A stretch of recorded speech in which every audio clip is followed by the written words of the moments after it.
Thanks, Charles. So, as you can see above me, that's Charles from Britam. We've then got DC, which, not spelled the same, but DCs are a big talking point at this conference. We then got Don from Norfund, and obviously Kai from IFC. So we met this morning, all of us, and had a few conversations over the last week or so about what would be interesting for you guys to hear in the time we have. And we're going to try and cover some of those things. As we only have one developer up here, who doesn't have a mic in his hand right now, I might ask Charles if I can ask you the first question, if you can grab a mic. The first one is, we know, or we should know what the typical sources of money are for developers, but it'd be interesting to hear from you as the only developer up here. What are the big sources of money that you guys have available to you as developers? Okay, good morning, everyone. I think the previous speakers have pretty put that into context. There are a lot of competing sources of funds, of course, depending with the client that we're talking about in this instance. When you look at the insurance funds, you're talking of policyholder funds. So the premiums that you receive have a cost attached to them. And so when we are allocating that capital, of course, we have to get something that is higher than that premium that you have covenanted with the client. I think somebody has talked of the government securities and how they influence the same. So when we are even going to source for that money, be it from private lenders or even from funds that you might put together for them to channel those financing options, there's a question therefore that will be attached to that. So looking at the overall way on how, as an investor, we look at this, internally we will have certainly those funds that will come from our clients and the cost that is attached to those funds. But then again, you'll also look for money from the private investors, and even there, they will have their own sources and cost attached to that. Financiers have spoken earlier, and they have told us that they are also looking to give us money, so that's another source that we look into. But as one who certainly has the option of getting the sources from the investment pool that you have, then the main one comes from the policy holders, and therefore the return has to match that kind of the cost that you have attached to that. Yeah. Thanks, and I'm going to give you a quick follow-up question to that, which is kind of turning the table a little bit on its head. Do you, as a borrower, I mean, the lending landscape is pretty competitive. There's a lot of lenders out there. Do you guys have criteria when looking for lenders in terms of, anything, be it ESG related or compliance related? Yeah, I think we have the privilege, if I use that term, of being able to operate largely outside of what you may call the mainstream lending platforms.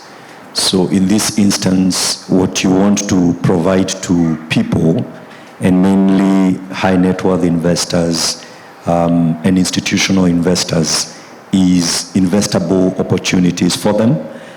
So in this instance, you're looking to pull together funds from private market so that you can deploy into projects. So in this case, what we look for mainly is the patience that type of investor has, because as you know, real estate is not a place where you walk in and walk out. So you need somebody who can wait for the long haul. And I think it's Wayne who has given us comparison of 10-year bonds. So I would say that that's the type of horizon we look into.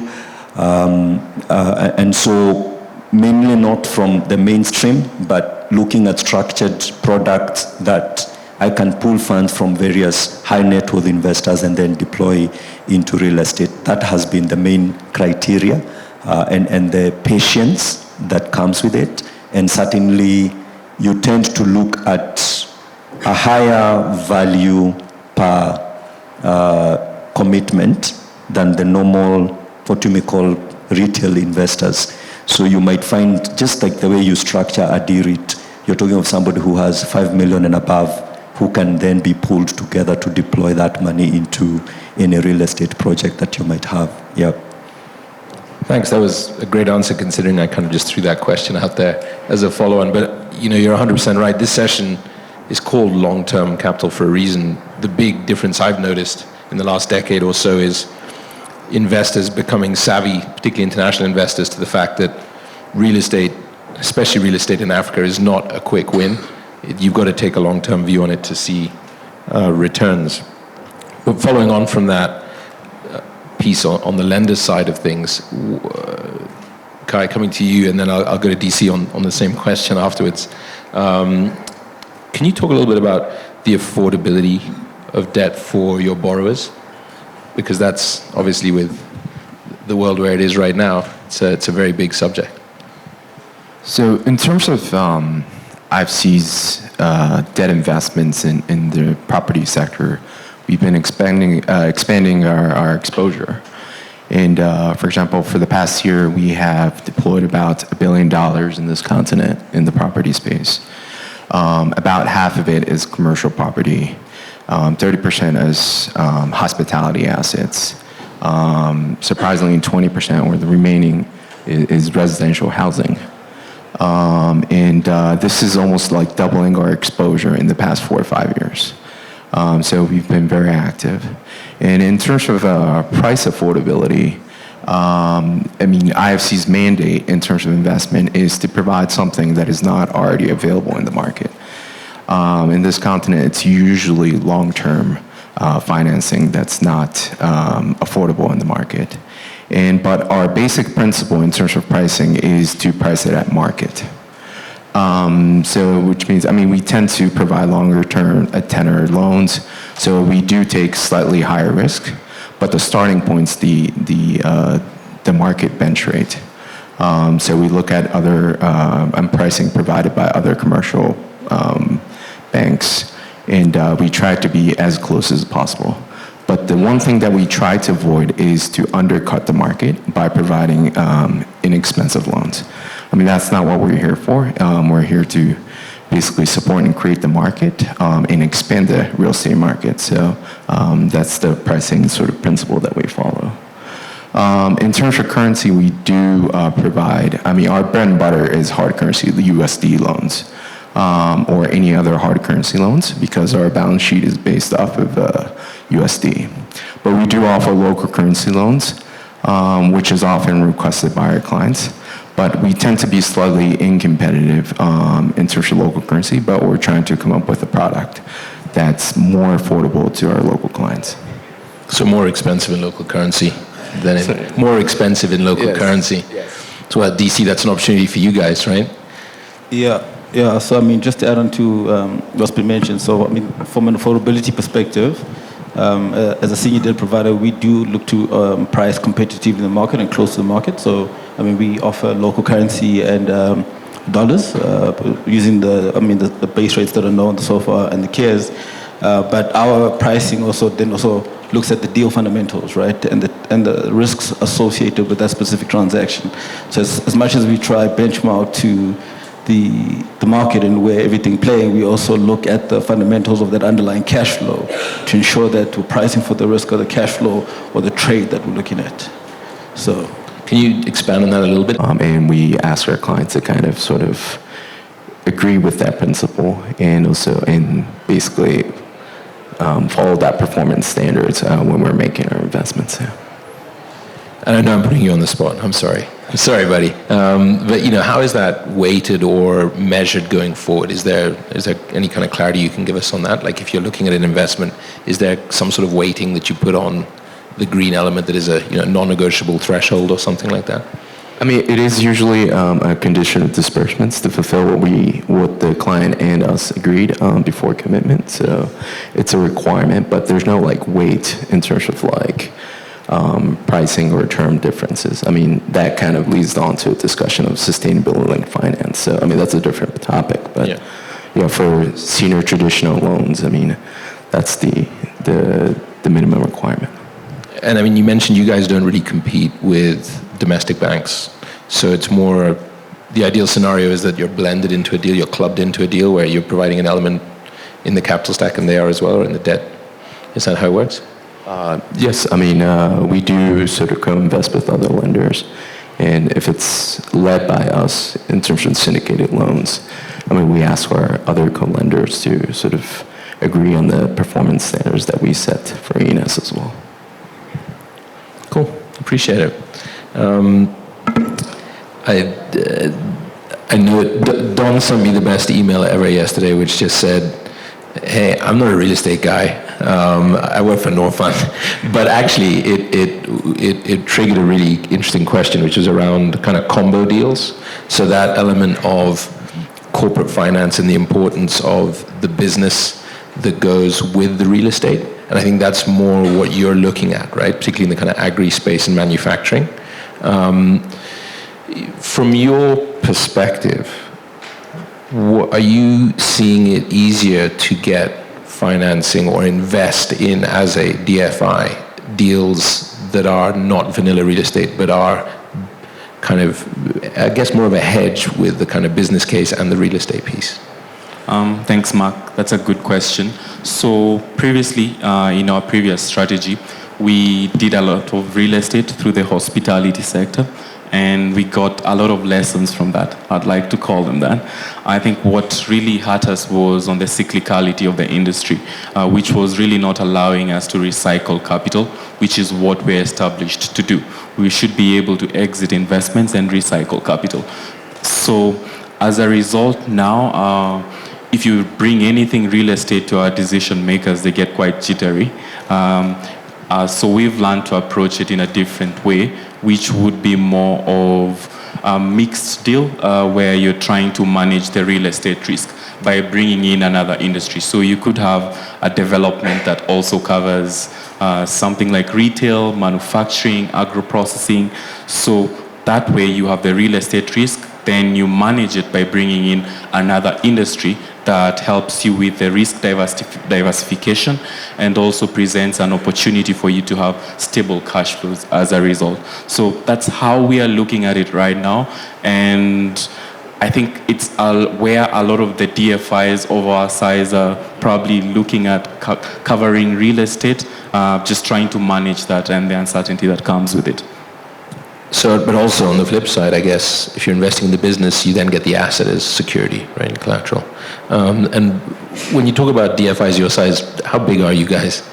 Yeah, so Norfund has around $5 billion of assets under management, so deployed across 3 geographies, so Sub-Saharan Africa, there's Southeast Asia, and there's Central America. There's a lot of geography in your geographies, by the way. On the security element, and back to DC on this, I guess, what do you guys, or how do you look at the securitization of a loan? So if I'm a borrower or prospective borrower and I come to you guys, what are you looking at from me?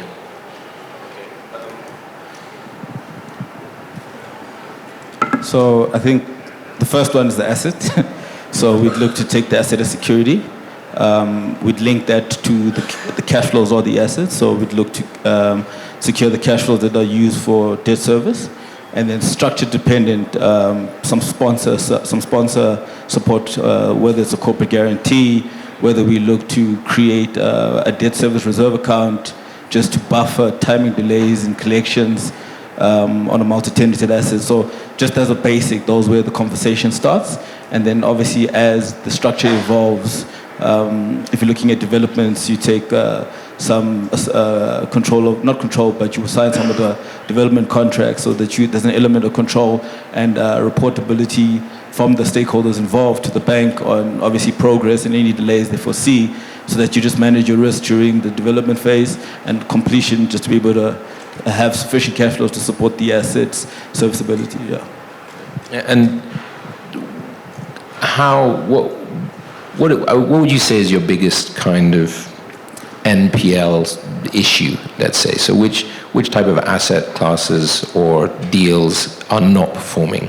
If you were to look at your NPL book, and you don't need to give any secrets here, but if you look across the real estate piece and say, these are the ones that typically don't do very well, is it, investments in retail? Is it hotel? What typically doesn't do very well in the markets you're in? So, I mean, across the board, so I'll keep it quite wide, right? So I Sure. focus on East Africa, but we are in 21 countries. So where there's a mismatch in, remember I mentioned the cash flow element, right? So you provide maybe a dollar facility, but the underpinning cash flows on whether retail or industrial or offices is largely local currency, and the rate moves in a direction that is unanticipated.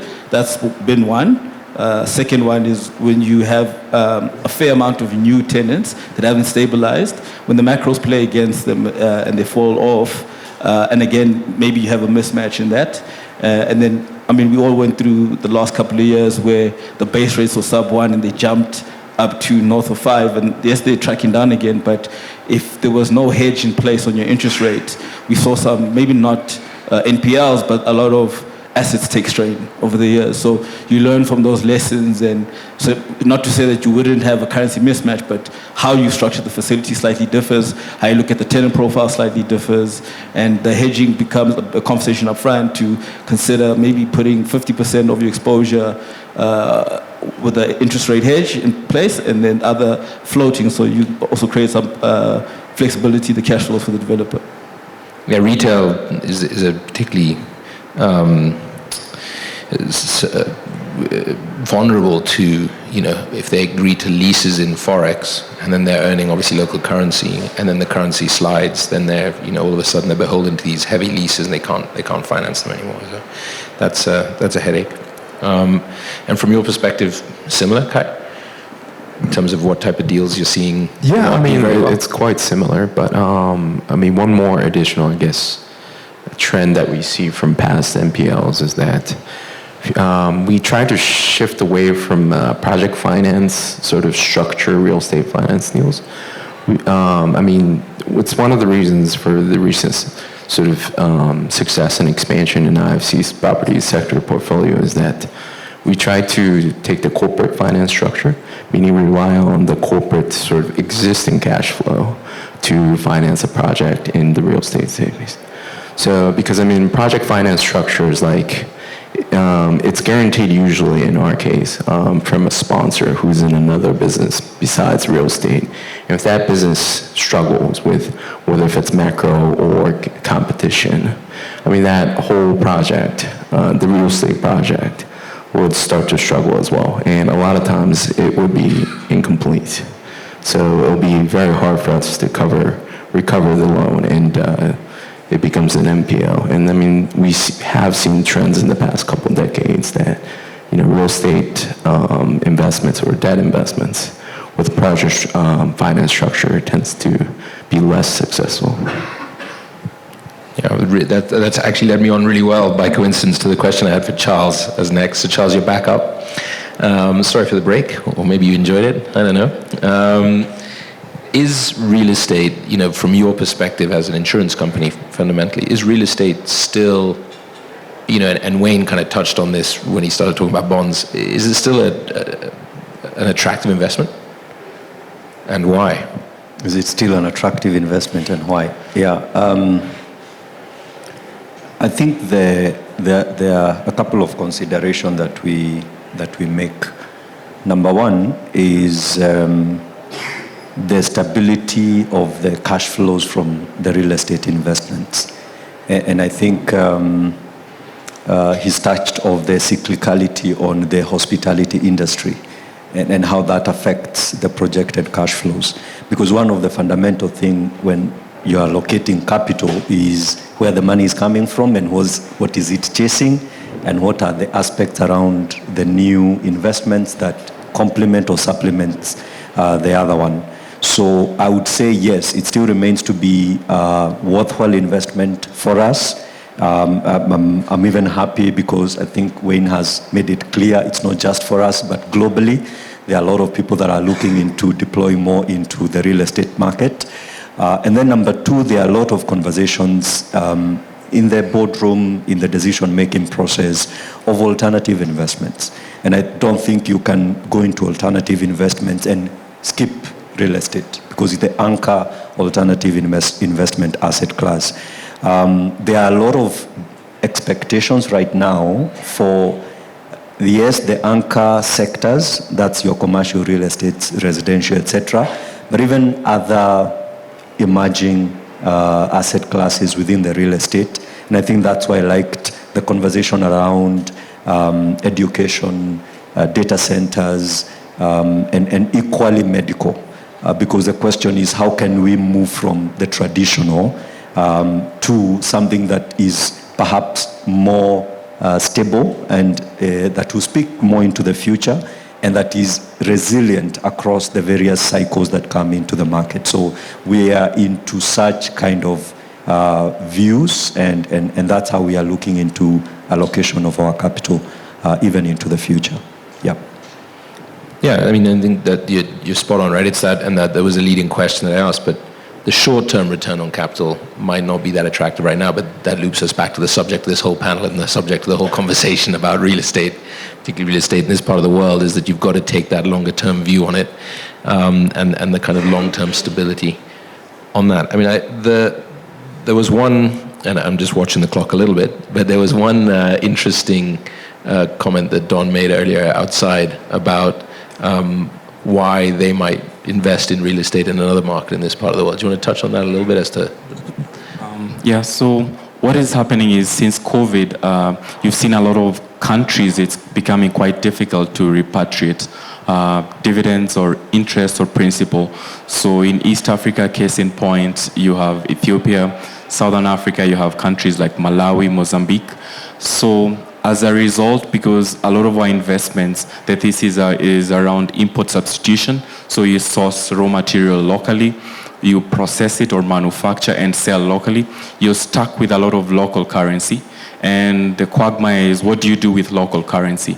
The currencies themselves you're finding they are fixed or pegged, which means that devaluation is potentially coming at some point in time. So, and there is no forex to repatriate.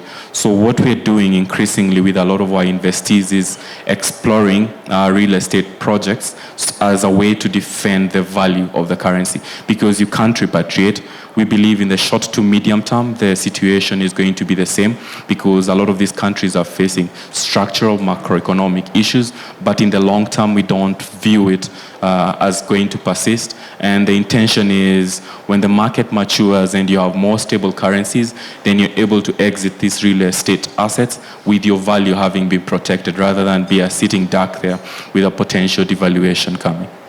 Yeah, it's diversification, right? And you're spreading your risk. And you know, Charles touched upon it as well a little bit. Gone are the days when you could generically talk about real estate as an investment. Now it's more about looking at the detail, the nuances. And I used to get a question a lot in hotels in London and New York and Tokyo. But surely there's enough hotels, right? But you can always, if you study the market well enough and invest cleverly, you can always make money on that. I mean, I think we're pretty much out of time, but I wanted to ask any of you or all of you if there's one particular project or that you guys have seen that has been a success, because you know oftentimes we see people borrow in this market at whatever it is, $50 million, and then 5 years down the line that's now $70 million, and effectively the bank owns the asset. But are there any particular standout projects that you guys have seen either for Britam as a developer or any of the banks? I think we do. We've had good success stories. We've invested in residential before. That was develop and exit. I think that was the time that people are getting into vertical densification in Nairobi. We were one of the first movers. That was good. We've had very good success story on our hospitality investment. It's been steady. It's been a story to enjoy. So that's something also we are celebrating. And even looking into the future, those discussions that have been put into the play around data center and these other, let me use the term non-conventional real estate investments is also something that I think we see as another entry point for growth and success. Yeah. So non-core.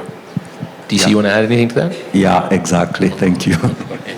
So, I mean, without mentioning maybe too many names, I mean, we've seen successful projects where we've done portfolio lens where instead of looking at a single asset, you put together 3 or 4 assets together so that they support each other during the cash flow cycles.